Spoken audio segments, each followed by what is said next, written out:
Operation GCD with an Appalachian grin.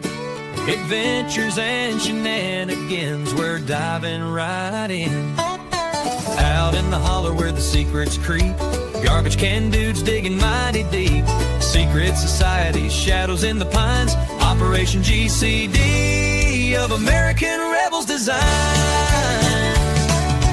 Double J searching deep in his brain hole, past layers of melted hops and bone resin. From cults to cover-ups, we're talking about all of that. So watch your sixth friend in the truth we trust. The world's a puzzle, grunge rock ain't what it seems. Ancient alien cargo cults haunt the moon's pale beams. Cincinnati schemers, history's a haze. Double J's on the mic, lighting things ablaze.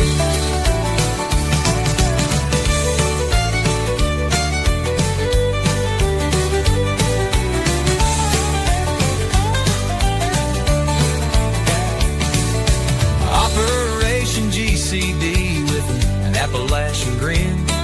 Adventures and shenanigans, we're diving right in.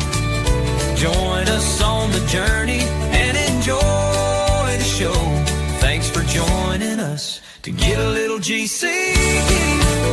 The world's a puzzle, grunge rock ain't what it seems. Ancient alien cargo cults haunt the moon's pale beam. Cincinnati schemers, history's a haze. Double J's on the mic, lighting things ablaze. Hell, the world's a puzzle, grunge rock ain't what it seems. Ancient alien cargo cults haunt the moon's pale beams. Cincinnati schemers, history's a haze. Double J's on the mic, lighting things ablaze. Double J's on the mic, lighting things ablaze.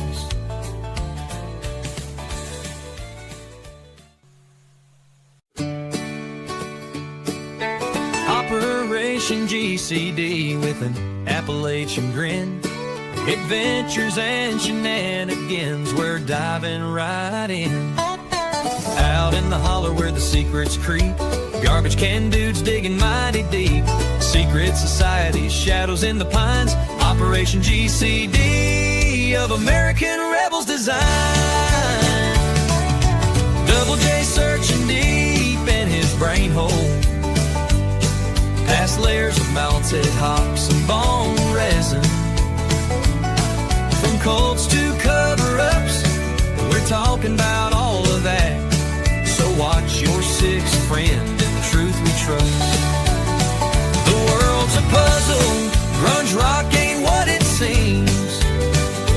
Ancient alien cargo cults haunt the moon's pale beams.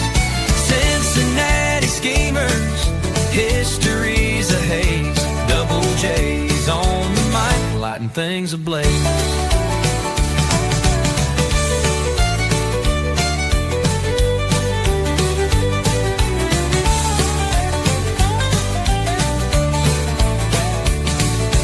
Operation GCD with an Appalachian grin. Adventures and shenanigans, we're diving right in. Join us on the journey and enjoy the show. Thanks for joining us to get a little GC. The world's a puzzle, grunge rock ain't what it seems. Ancient alien cargo cults haunt the moon's pale beam. Cincinnati schemers, history's a haze. Double J's on the mic, lighting things ablaze. Hell, the world's a puzzle, grunge rock ain't what it seems. Ancient alien cargo cults haunt the moon's pale beams. Cincinnati schemers, history's a haze. Double J's on the mic, lighting things ablaze. Double J's on the mic, lighting things ablaze.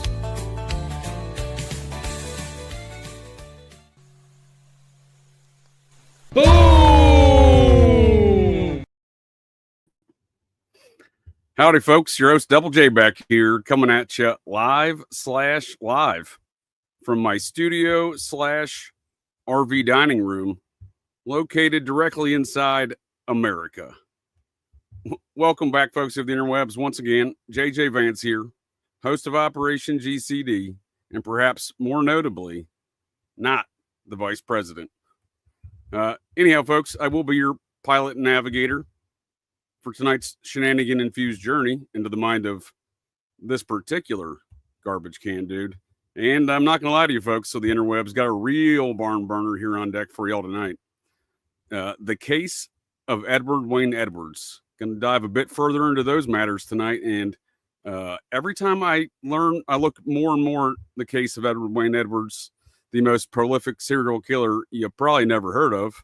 It blows up my brain hole, folks, every time I look at more and more into these details, from his his ability to murder folks across decades undetected, traveling, defrauding, etc., narking other folks out for his crimes.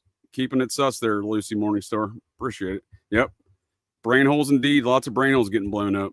So, and then, the wake of his activities, his efforts, his friends, Charles Manson is one good example. Oh, appreciate it. Happy birthday weekend. Yep. Thank you much. Miss Potts, howdy. Party on, I see. So it is these matters that I find very intriguing. I mean, the man wrote his own book, published it, appeared on radio stations, TV stations, and, promoting these things, how he metamorphosized as a criminal, but was really just out murking folks, it seems, right? And he was hell of a promoter because he got himself on 2 different game shows. I'm still trying to track down the What is the Line game show that I know he's on from a show called What is the Line, but we watched a little bit of that on the first introduction in this series a few weeks back on the case of Edward Wayne Edwards. We watched how he appeared on the 1972 game show To Tell the Truth.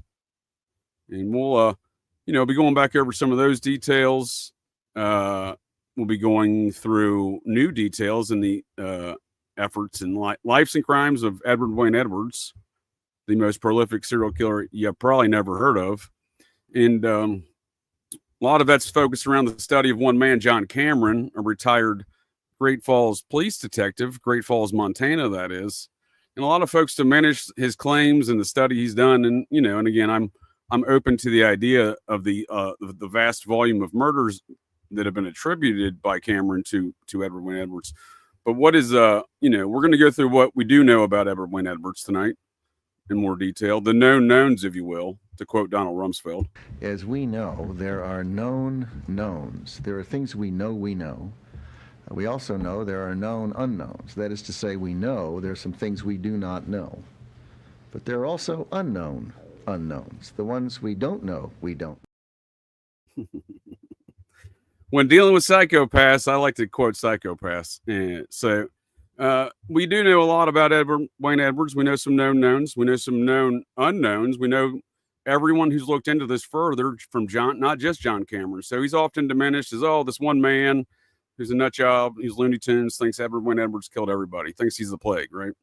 So, or thinks he's Al Qaeda or something. I don't know, right? But I've heard a lot of claims in diminishing John Cameron. I've seen a lot of claims, and just to repeat who John Cameron is, he's the man who brought the kid-diddling, cannibalistic, homicidal, psychopathic serial killer whom I came face to face with in 2001 and who in Great Falls, Montana jail, and who may or may not have served me human meat burgers at the local Hardee's in Great Falls back in the summer of 2000, or back in 2000, right? So that was John Cameron, who finally brought Nathaniel Barr Jonah to justice. I mean, it was thanks to John Cameron I got a peek, real right in my face hole view of evil, because I saw Nathaniel Barr Jonah about 18 inches apart, face to face there in the jail through some plexiglass. So Hannibal Lecter style. And I'm not gonna lie to you folks, that was pure evil. But this is the man that brought him to justice.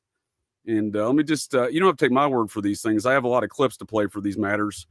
John Cameron, other detectives who have reached the same conclusion, that Edward Wayne Edwards has most certainly killed more folks, right? More folks. The victims' families have concluded that, right? So it's across the spectrum of activities. It's not just John Cameron, despite his views being diminished in that capacity, right? And he's not a man who doesn't know how to investigate a crime. And it is actually an interesting tale about how all of these matters kind of got thrown onto his lap and created a real shitstorm in his life.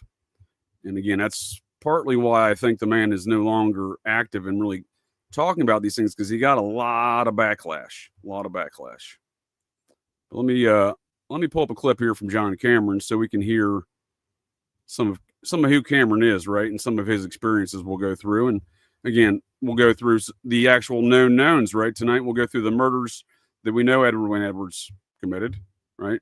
The ones he was convicted for, right? The one his DNA showed up at. Otherwise, had his daughter not watched a TV program back in 2009 on a cold case murder, and then called that department and said, "I think my father did that," and then they tested the DNA on that victim's genes, and there were semen stains on the victim's genes from the Wisconsin murder in 1980 that his daughter reports in 2009, and it came back to Edward Wayne Edwards. So he literally got his rocks off while killing folks. So one of the claims that Cameron gets the most heat from is the fact that he claims that Edward Wayne Edwards was the Zodiac killer. Now, I assert that he's onto something. Ed was part of a team, I think, and there's a lot of other details there. But it is Cameron's work that he makes a lot of excellent points, not the least of which, in the Zodiac letters, the Zodiac claimed that he got his rocks off killing folks, and Edward Wayne Edwards got his rocks off strangling a young woman in 1980 in Wisconsin. And we'll look at those details here more in depth tonight, along with his Ohio Lover's Lane murder in 1977, the diabolical means in which he lured a man in, essentially adopted him, forced him to join the army, forced him to go AWOL, then murdered him for his insurance policy. Something Ed plotted out in great detail from moment one. So, and you don't have to take my word for it. We have videos of Ed describing those details, right? So that's a fascinating aspect. We do have those things to dissect in their own words. Victims, detectives, reporters who've been involved in these matters, and also the man himself, right? Edward Wayne Edwards. My name is John Cameron. I'm a 24-year veteran of the Great Falls Police Department. I believe some of the most famous murders in the last 60 years, Lacey Peterson, the Black Dog, Jean-Benet Ramsey, the Zodiac, were created by this one man, Edward Edwards. So that was a little bio trailer clip from the Paramount TV special that John Cameron did with Ed Edwards' grandson from his first marriage, right? From his first marriage. A woman that he married in Idaho under the name James Garfield Langley. Or, as we learned in last show, and I've looked into further, we have two marriage license for Edward Wayne Edwards on the same date to the same woman with the same judge and the same officiants and the same stamps and everything else. And he claims he got that identity of James. One's underneath the name James Garfield Langley. The other's underneath the name Edward Wayne Edwards, both of which he had identifications for. So he claims he got the identification in his book, right? So, part of this journey that John Cameron went on was learning these details through the book that Ed wrote himself and published in 1972 and toured America on through thousands of radio and TV appearances across America, right? So it is in that book where he claims he got that identification of James Garfield Langley, a doctor. He got credentials as a doctor, identification, the whole works. And he's arrested numerous times with this, does prison stints, and somehow gets that identification back, right? And we're going to be looking at a murder case where he's largely suspected at, not only from Cameron, other detectives, and a local news reporter in Portland, Oregon, because there was a Lover's Lane murder there in 1960. This is where Ed gets arrested before he goes on the lam. He escapes the Portland jail that night and is the #1 most wanted man in America for the FBI for the next 14 months, from December of 1960 to January of 1962, where he's arrested in Atlanta, Georgia, right? By the officer that would later be the captain for Atlanta PD over the Atlanta child killings, where Ed's photographed at the time. So there's a lot of things Ed's around. He's in some interesting places, doing some interesting things. We covered that last time, but in regards to that identification and that specifically that murder in Portland, well, it's an interesting tale because, you know, he shows up at the scene of that murder the next day. This is how Ed gets arrested. Lovers Lane murder, November of 1960. Shows up to the scene while the police are working the crime scene the next day. The police see a man bleeding from his arm with a bullet. He's got a bullet in his arm. That's Ed. The windshield of the Lovers Lane murder. The victims had fired a shot through the windshield and hit the assailant, apparently, right? That's what the police assumed when they see the man bleeding there at the scene, and they see a windshield at the murder scene there with a hole in the windshield, right? So they put two, you know, a lot of cops are pretty dumb, you know what I mean? I've worked with a lot of them in the past, a lot of dumb cops out there, but nonetheless, these folks, despite how dumb they may or may not have been, they said, look, bullet hole, murder, dude bleeding, watching us work the scene, let's arrest him. They arrested Dr. James Garfield Langley. And old Ed, that's the identification he had. He had that after he spent a 3.5-year stint in the Montana Deer Lodge prison. How he got all these credentials back. That's a bit of a longer tale, I think, and that's what we're looking at here in the case of Edward Wayne Edwards. So thanks again, folks of the interwebs, for joining me here tonight on this Patreon preview. I'll go through a couple more of these things here that we're going to be discussing. But it is that Beverly Allen murder that I do find very interesting because, how does this man go on the lam for 14 months? I mean, how many more identifications may he had, right? May have he had, right? What else is going on here, right? How does Edward Wayne Edwards do these things for many years? And the thing I'm starting to look at maybe is there's a bit of a network going around that he not only could he seemingly get those credentials issued by the CIA, as he says he's in 1955 in November. Ed claims he gets those credentials issued to him in Key West. So I said, well, what else is going on in Key West in November of 1955? And lo and behold, I found photographs of the CIA with Castro plotting the Batista takeover, right? Plotting the Batista takeover of Cuba. Turns out all Cuban revolutions have been plotted in Key West since 1890. That's strange, but nonetheless, Ed's down there. That's where he gets James Garfield Langley. And I would claim the CIA, those unintelligence agencies that I speak of, unintelligent agencies instead of intelligence agencies, they can come up with better names, right? James Garfield like the president, Langley like their headquarters. I mean, they're supposedly started by Yale, literary folks that, sci-fi writers and other writers of such, right? A lot of those guys in the OSS, early part of the CIA, that's what they did. I'm just saying I'd like them to be more creative. But nonetheless, it seems Ed may have gotten that ID there, but Ed already knew Charles Manson at that time, it seems. They met in 1950, March of 1952, I believe it was, in the Chillicothe Reformatory on a mound in Chillicothe, Ohio. Now, one thing I wanted to correct on the previous case of Ed Edwards, old Charlie was at Boys Town, the Catholic orphanage. Ed was at a different Catholic orphanage in Ohio, but part of the same network and financial aspects as far as the financing of these orphanages go. So it does question these patterns of behavior, where these folks come from and how they intersect, right? How they intersect. Oh, thank you, Miss Potts. Thank you. Super old now, maybe. Greatest common denominator indeed. Thank you there, Princess of Darkness. And, it's not just Charlie. And, Ed's an occultist, it seems, much like Charlie was. Charlie, Mr. Process Church, seems like Ed was also a man who followed the teachings of Aleister Crowley, a Thelemite, no different than the Process follows teachings and sex magic rituals of Aleister Crowley and Thelema. So a lot of similarities, but again, not the only one. So in 1957, November, this is how Ed finds himself, disregard November of, I believe, 56. Those two marriage licenses that he has, right, on the same date, they're in Idaho Falls, Idaho. Marries a 17-year-old, this is the grandmother to the young man that stars in that series with John Cameron, the one we just watched the clip of, right? The Paramount, was it Paramount Plus or whatever? Their Paramount series, their Paramount subscription series. It Was Me, Edward Wayne Edwards, right? And it's based upon the book of John Cameron. We'll be going more into John Cameron's book tonight. We'll be going more into Ed's book tonight, Metamorphosis of a Criminal, because it is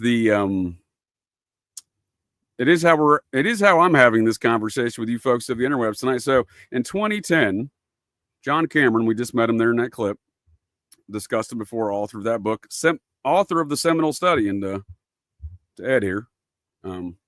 Well, if it wasn't for his work, we wouldn't be here. But put a pin in that because I forgot to finish my Idaho Falls bit there. So, in the Idaho Falls thing, and the other folks that Ed seems to cross paths with, it seems Henry Lee Lucas followed Charles Manson from a prison in Virginia to that same prison in Chillicothe, the same place where he met Ed. And it seems like that ain't the only time old Ed and Henry Lee Lucas crossed paths. We discussed that a little bit last time, how I believe that Henry Lee Lucas laid a lot of the framework in his Hand of Death tour of claiming 500 some murders.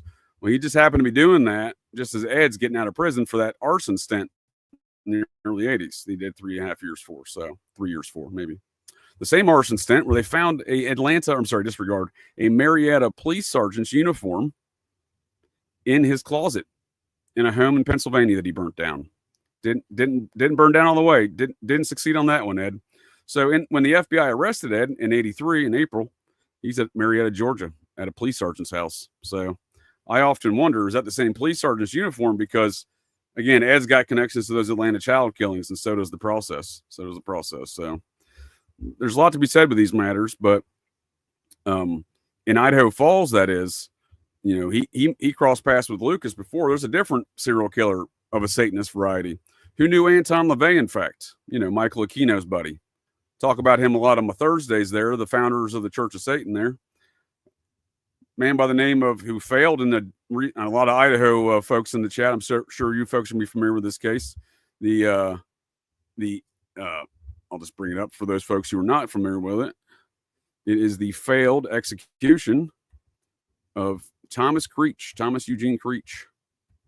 So, would you believe that not only Thomas Eugene Creech, serial killer dude there, right? Satanist dude, again, no different than Charlie or Ed here, right? Well, he also marries a 17-year-old in Idaho Falls, Idaho, and does a lot of the same activities in around the same time, in around the same geographical regions at a later date than Ed, right? So it almost seems to me like a phase 2 of a program, but these are my thoughts and ideas based upon the theories brought forth by Dave McGowan when I think he was right on target. Program to Kill was the Phoenix program Come Home. That's former CIA Director Bill Colby's queers, not a commentary on their sexual proclivity, but, the fact that they've left a very odd and strange effect on our society that we can't quite understand or explain. We're just trying to draw smaller circles today. Smaller circles like Michael Aquino, the man who, by his own admission, would have been involved in the Church of Satan in San Francisco when Thomas Creech was there. And again, a man like Anton LaVey, his fellow co-founder there, he knew Charles Manson. So again, it's this network of small cast of characters that they all know each other. They really, if I find alarming, and they'll say we don't know each other when they all know each other, right? They all know each other, and it is very odd. But if it wasn't for we wouldn't be having this conversation. We wouldn't know these oddities if it wasn't for John Cameron, right? John Cameron is the one who in 2010 had retired from the Great Falls Police Department as their head of detectives, and with numerous cases solved, right? Not just Nathaniel Barjona, but good work for him in doing that one, right? He's working for the Bureau of Prisons as their investigator for their parole board. So if someone's up for parole, he, does an investigation on their situation, their crimes, recidivism, etc., and then provides a report to the parole board recommending parole or not. Well, 2010, when he's doing that, is when the DHS, and I think it's important to note again, DHS sends a memorandum, law enforcement wide, check your regions for Lover's Lane murders between these dates. They sent. It was in regards to Edward Wayne Edwards after he popped on that DNA hit from 1980 in Wisconsin, and then within a week admitted to 3 other murders because he wanted the death penalty. And we'll hear Ed say that himself, that he wants the death penalty, and that's why he did it. These aren't my words. These are the words of Ed. Murder committed there in Geauga County, and I'm responsible for it, and I am wanting the death penalty. But it seems that everything that I tell them. I mean, it's substantiated. They know it's the truth and stuff like this here, but they don't want to, for whatever reason, follow it up or. It's just that's why I decided that I would talk to you to try and get my point across. This is when he first gets arrested, taken to Wisconsin. He's calling the media because he immediately admits to a 1977 murder in Ohio, but can't get the death penalty and for some reason doesn't understand it. And then that's when he admits to the 1996 murder of that man that he essentially adopted, forced to join the army, and then, murdered. Anyhow, but we see that was his goal, and he did this all in a week, so it was all just, right there. And then the DHS sends out a memorandum, right? And John Cameron answers it. He finds a Lover's Lane murder in Great Falls, Montana, where he was a detective, where he grew up. At the same time, he knew Ed was in there and looked at from his book and from his NCIC record. So working at the prison, he had access to all of Ed's criminal files, right? And that's what started John Cameron's journey, because he found that Lover's Lane murder that happened up there at the same time that Ed robbed a store in Great Falls. That's the store that he robbed to get, that James Garfield Langley robbed in order to get sent to Deer Lodge Prison, where that riot was, right? That the Zodiac killer mentions, right? A lot more to those details. I've looked a lot further into that riot and the matters surrounding it. Very interesting. Ed's up to a lot of shit. He'll tell you himself. He's always plotting. He's always plotting. Before we hear that, though, let's hear more from a third party about some of these matters of how diabolical Ed is, and he's probably responsible for a lot more murder. No more. But Mike Drew, the brother of one of Edwards' victims, Kelly Drew, says he's convinced Edwards has more victims. It's sad. Here's 5 people he's confessed to killing in just over a week. Last week in a Jefferson County courtroom, Edwards admitted as part of a plea deal to killing Tim Hack and Kelly Drew. Thank you much there for the birthday greetings. Yeah, so you see that, it all happened pretty quick. So DHS sends out that memorandum along with Ed's book that he published in 1972 and said, use this as a guide for the locations that he was in. And John Cameron's like, well, shit, I got access to NCIC. I'll just do that. And we have access to NCIC report on Ed because of John Cameron. And we'll dive into that further, because Ed gets himself out of prison in 1951 by starting to narc folks out to the feds, specifically anti-communists, which I find very interesting. Very interesting. But nonetheless, he's already got a whole world of intrigue before 1955 when he gets issued those credentials as a doctor, medical doctor, licensed. James Garfield Langley. Something he would do the rest of his life, somehow always have credentials as a doctor, usually a doctor of psychiatry, like James Garfield Langley. And that's how he would often work his way into folks' lives and commit his frauds and murders, was portraying himself. Todd, great to see you, sir. Portraying himself as a doctor with a wife. Seems like a trustworthy man. And we'll hear from his own children, Ed's that is. Not a single soul had anything bad to say about Ed. His children do. His wife's did, right? His first wife, the grandmother of the man who John Cameron travels with in that Paramount show. And we'll see here in a second, his name's Wayne Wolf, because they changed their name. A lot of name changes. Ed himself had 4 names, between his birth name, his adopted name, then his name he got changed when he got into an orphanage, and then, his James Garfield Langley identity. And he's got 2 other IDs listed on his NCIC report. I don't have other records of them, but the NCIC report does, so I'm good with that. So the man's got a lot of names. He also had 4 mothers, right? Disregard 3 mothers. He had his birth mother, his adopted mother, kind of 4th mother, because he had his adopted mother was his mother's sister, so his aunt, right? His other mother's sister was also in his life, and their mother, right? So these were all of kind of his mothers, and these are all important dates in Ed's life, right? These people's birthdays, and specifically his birth mother's death. When he was 5, she got out of prison. He had been living, he thought his aunt and uncle were his parents, the Edwards, right? He was born Charles Edward Myers. His mother got out of prison. She died immediately thereafter, shot in the stomach. Many presumed it was Ed because they changed his name again when they put him in an orphanage instead of going back with the aunt and uncle, right?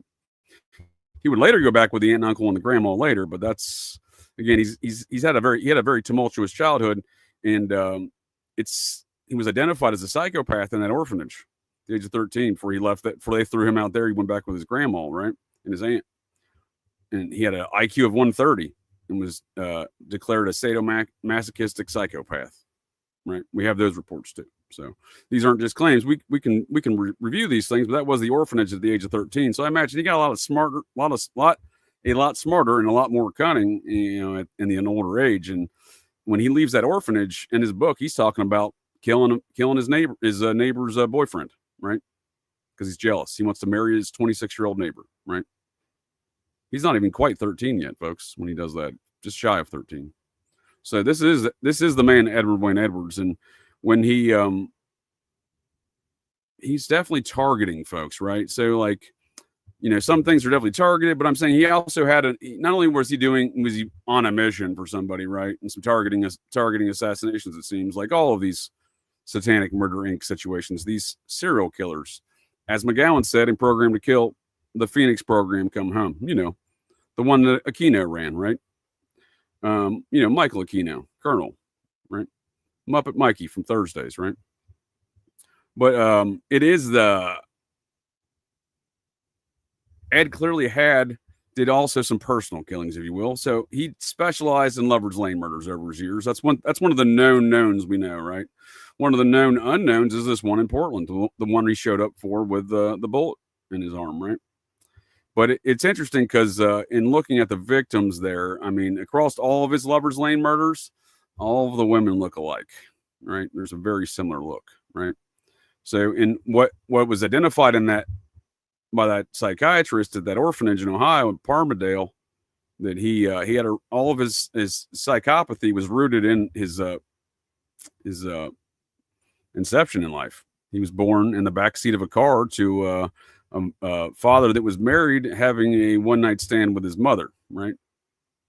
A married man having a one-night stand with Ed's mother, and as a result of that, that's Ed. So he was identified at 13 as being the root of his psychopathy, and we see that in the execution and assassination of folks in Lover's Lanes, right? 1980, 1977, we know that for a fact, and the one in 1960, I mean, I don't know what other evidence the police are out there looking for, everything, but that goes to speak to the matters at hand here with Ed. No one wants to address these matters, right?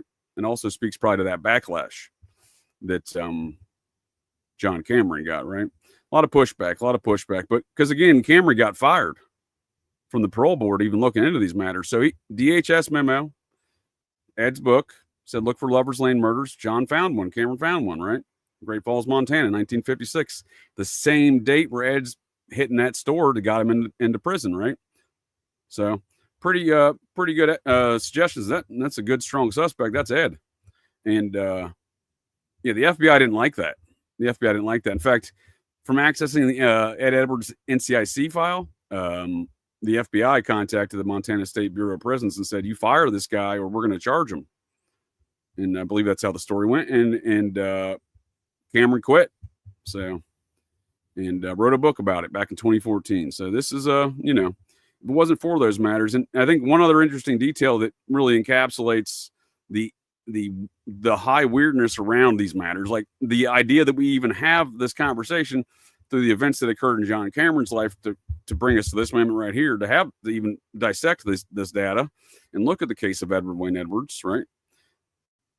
He's working at the Montana Bureau of Prisons when in 2010, when he gets that memo, at the very same time, one of Ed's old buddies, when I say buddies, his number one enemy from Deer Lodge Prison, in the file that he has access to and knows that, a guy by the name of Frank Dryman, a pretty fucking diabolical murderer himself, right?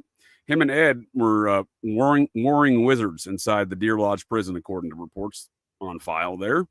They were both occultists. They were both psychopathic killers, and they hated each other, right? And someone, much like how Ed traveled for decades, somehow Dryman gets paroled, much like somehow Ed got paroled.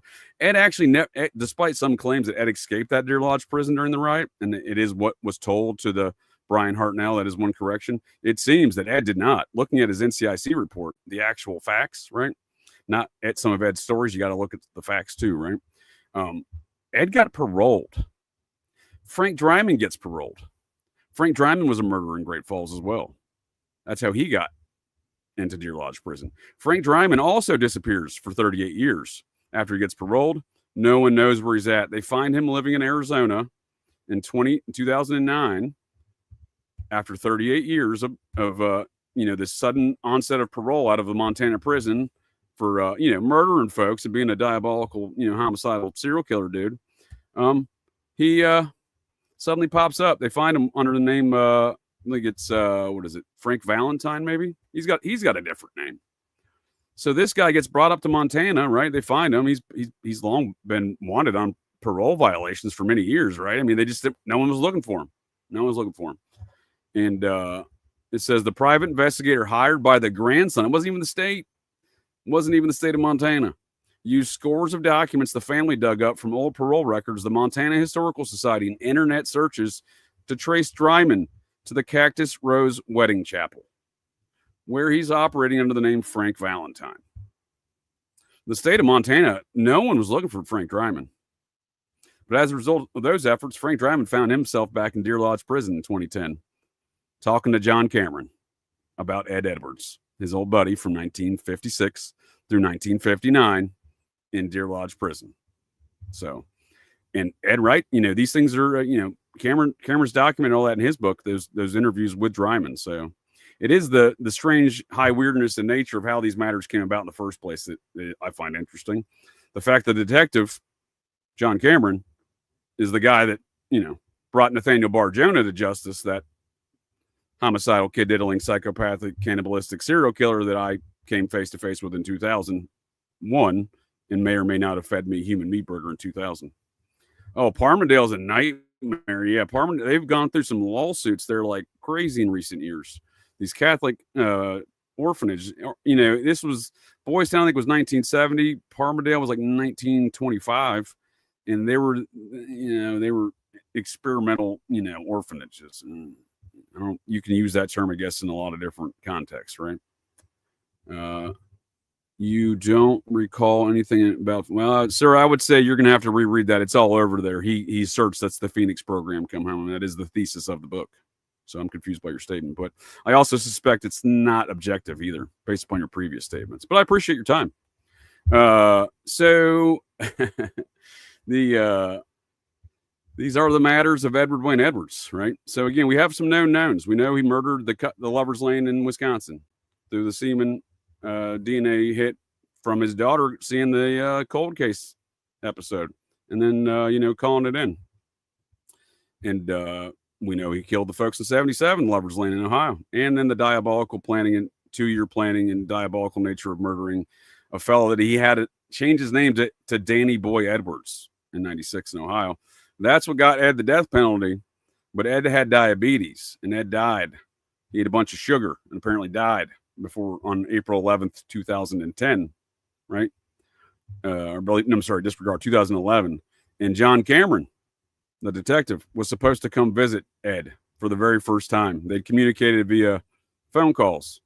We were supposed and letters, but they were supposed to go meet for the very first time the next week. So I assert someone didn't want John Cameron going face to face with Ed, because as we'll see here with Ed's own statements, not just the one we already watched from that news program when he's trying to get the death penalty before he figured out if he admitted to Danny Boy Edwards, he'd get it, right? It was that 7 days when he first got arrested. Everyone was all over it in the local media in Wisconsin. He's trying to tell the media, look, I just want to die, right? That's what he's saying, right? And he finds out he finally came with that 96 murder because the death penalty had not been in effect in Wisconsin in 77 or 80 in Ohio in 77. So he couldn't get it for those. But again, it's an interesting, very interesting roundabout way these all came about. Not only the ways that Frank Dryman found his way to John Cameron, not only the way the DHS memorandum in Ed's book found his way to John Cameron in his professional capacity. Again, this is what got John Cameron fired. It is the manner in which Edward Wayne Edwards' DNA was ever hit in the first place, because this is a guy who many claim have murdered hundreds, right? And I suspect they're correct. It's a large volume, at least, right?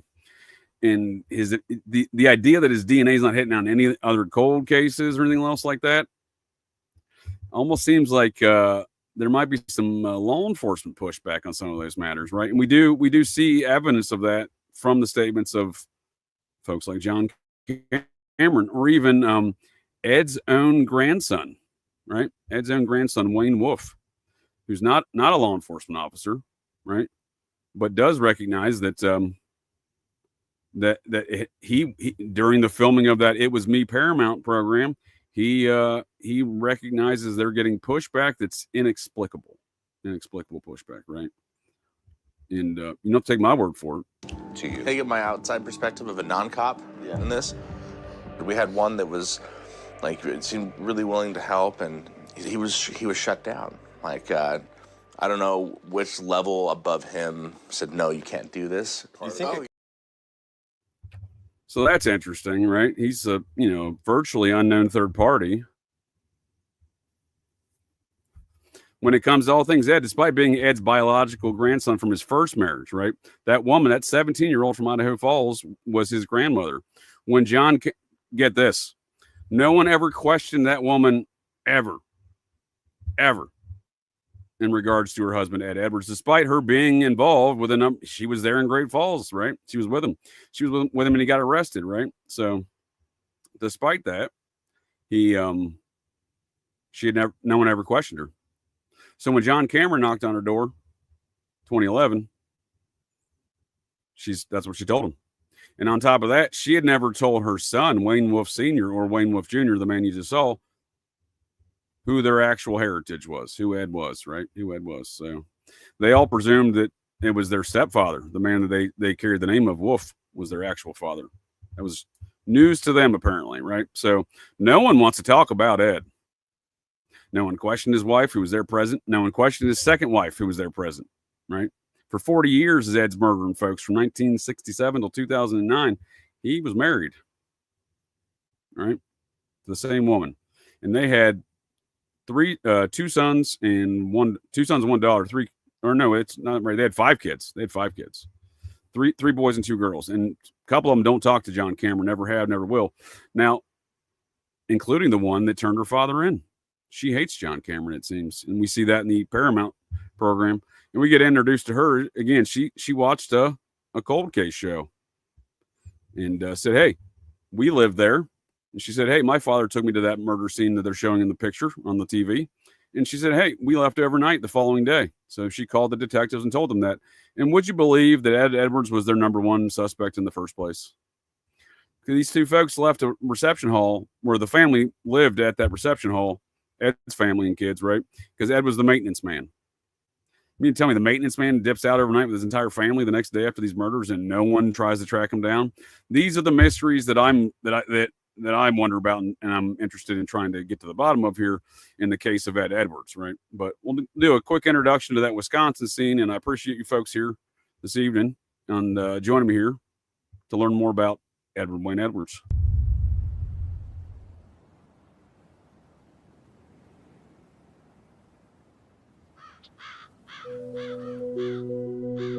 This is known as the Concord House. This is where your grandfather was staying with his wife, Kate, and 5 kids. August of 1980, Timothy Hack and Kelly Drew had come here for a wedding reception. They were supposed to meet somebody at 11 o'clock that night, and they supposedly left the Concord House, but were never seen again. It really was the case that broke open who your grandfather was.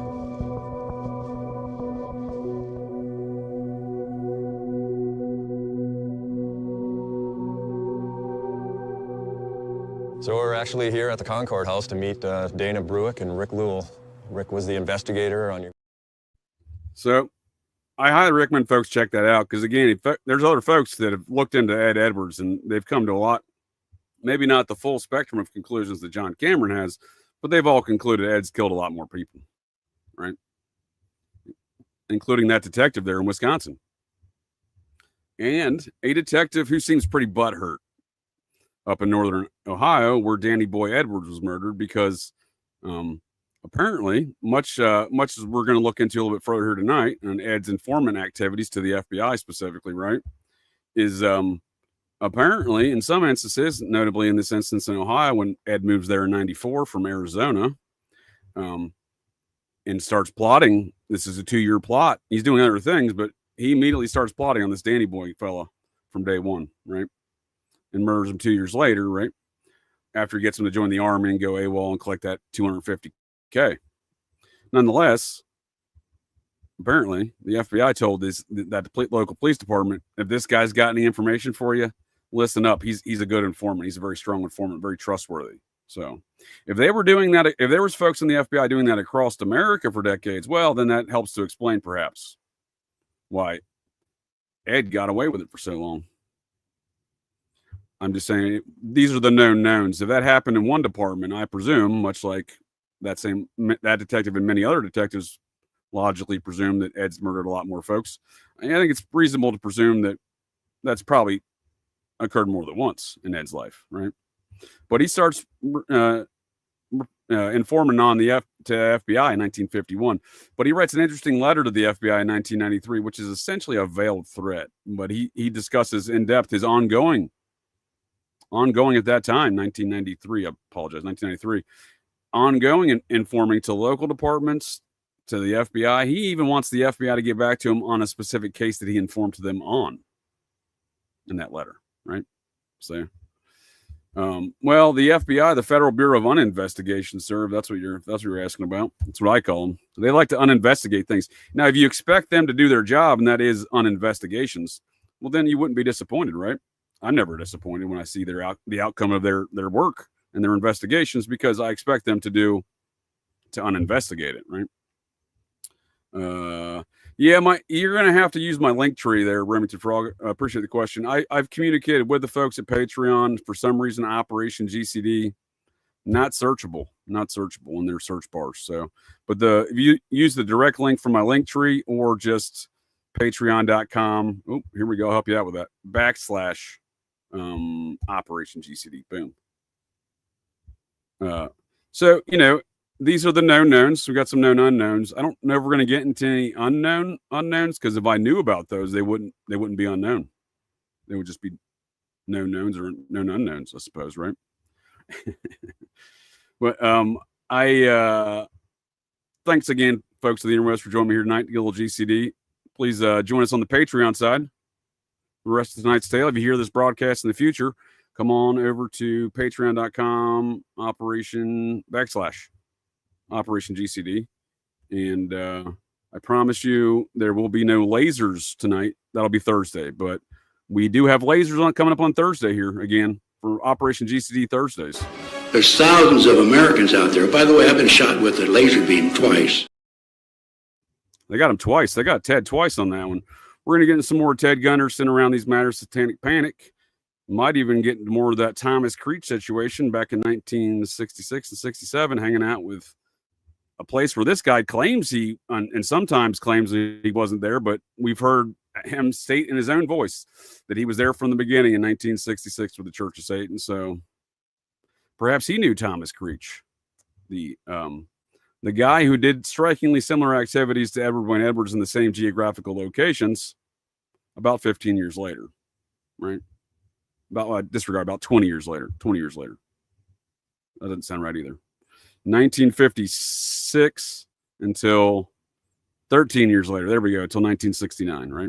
68, 69. So nonetheless, very interesting. That's coming up on Thursdays. More stuff unpacking the anatomy of the Satanic Panic.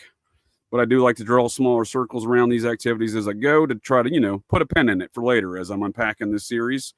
Like I said, when I started this series here on Ed, at some point in time, those two things are going to coincide or intersect, these two series, because as we're seeing, Ed, not only an occultist, we'll get into more of that tonight between him and that Frank Dryman fella, right? Who again, before I go any further, when I speak of these occultists, these warring wizards, if you will, Ed and Dryman, it's weird. Dryman actually collected a bunch of newspaper articles that seem to have been all these high-profile satanic ritual murders. Well, what's interesting about this is this was owned by Frank Dryman, and Ed Edwards steered the case of the Zodiac Killer towards Frank Dryman, Deer Lodge Prison, and here you have a book saved by Frank Dryman that contains murders that Ed Edwards was responsible for. October 17th, So that's weird. That's weird. That's that Dryman fella, the one that disappeared for 38 years from Montana that no one cared to look for. Just like no one cares to talk to Ed's wives about Ed's murders, what else Ed may have done. Just like I presume no one cares to test cold cases for DNA, for the liability of if it goes anywhere near Ed or to Ed, right? Because Ed set up a lot of people for crimes, right? He set up folks and put their DNA and stuff, it seems, to set them up for murders. And I strongly suspect somebody trained Ed how to do that. Despite Ed's intelligence, I don't think Ed learned how to do that himself. That seems very governmental, in fact, right? Kind of like how Charles Manson, Henry Lee Lucas, and Edward Wayne Edwards here all intersect in the Chillicothe Reformatory in the early 50s. What's that about? What's that about? Mid-50s, early to mid-50s, right? That's weird. That's weird. And I got matters such as this coming up on Fridays. I'm doing specifically a 1970s California serial killer roundtable with Cosmic Peach, Julia. So appreciate folks coming and join us on that one. That'll be a fun-filled barn burner right there. Those laser beams, you gotta watch out, Todd. Those laser beams will get you. So on that note, folks of the interwebs, for more tonight here on all these matters, Ed Edwards and whatnot. And again, if you hear this broadcast here in the future, come on down to Operation GCD or patreon.com/Operation GCD. And we'll see you next time there, folks. Thanks again for joining me here tonight. And thanks for the commentary. I try to keep up, but y'all are fast. Y'all are real quick. Operation GCD with an Appalachian grin. Adventures and shenanigans, we're diving right in. Out in the holler where the secrets creep, garbage can dudes digging mighty deep. Secret societies, shadows in the pines. Operation GCD of American rebels design. Double J searching deep in his brain hole, past layers of melted hops and bone resin. From cults to cover-ups, we're talking about all of that. So watch your sixth friend and the truth we trust. The world's a puzzle, grunge rock ain't what it seems. Ancient alien cargo cults haunt the moon's pale beams. Cincinnati schemers, history's a haze. Double J's on the mic, lighting things ablaze.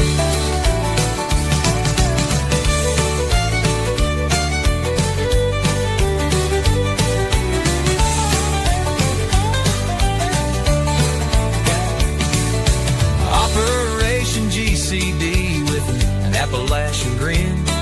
Adventures and shenanigans, we're diving right in. Join us on the journey and enjoy the show. Thanks for joining us to get a little GC. And the world's a puzzle, grunge rock ain't what it seems. Ancient alien cargo coats haunt the moon's pale beam. Cincinnati schemers, history's a haze. Double J's on the mic, lighting things ablaze. Hell, the world's a puzzle, grunge rock ain't what it seems.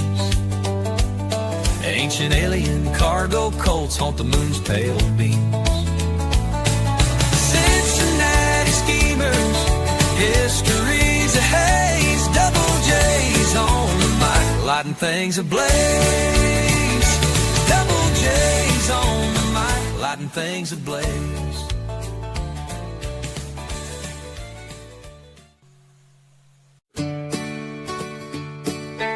Operation GCD with an Appalachian grin.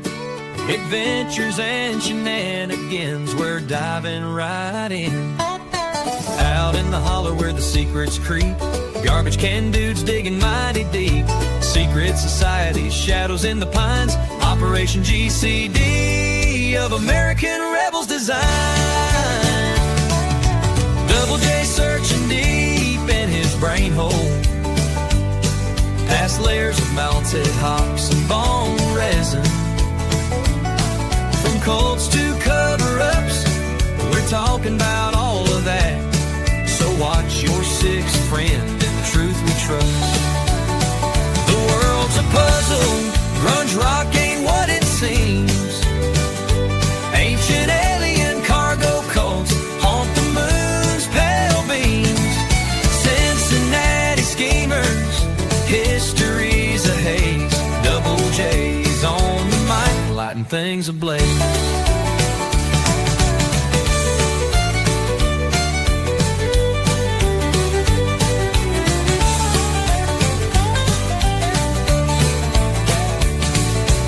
Operation GCD with an Appalachian grin, adventures and shenanigans, we're diving right in. Join us on the journey and enjoy the show. Thanks for joining us to get a little GC. Hey, the world's a puzzle, grunge rock ain't what it seems. Ancient alien cargo cults haunt the moon's pale beam. Cincinnati schemers, history's a haze. Double J's on the mic, lighting things ablaze. Hell, the world's a puzzle, grunge rock ain't what it seems. Ancient alien cargo cults haunt the moon's pale beams. Cincinnati schemers, history's a haze. Double J's on the mic, lighting things ablaze.